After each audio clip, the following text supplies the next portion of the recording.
how to buy crypto in Trust Wallet. Hey everyone, welcome back to the channel. In today's video, I'm going to guide you through the steps on how you can buy crypto in Trust Wallet. So make sure to watch the video till the very end. Now, depending upon, there are so many cryptocurrencies out there in the market. As to which one you'd like to buy is totally up to you. I'm going to take one as an example.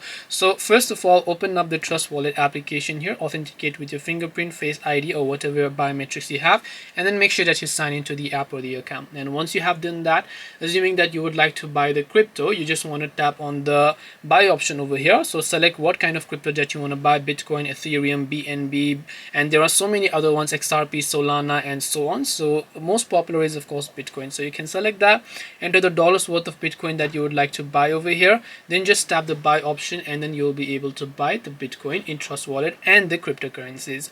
This way you'll be able to buy crypto in Trust Wallet. Hope this video was very helpful. If you have got any more questions, then feel free to also leave them down below.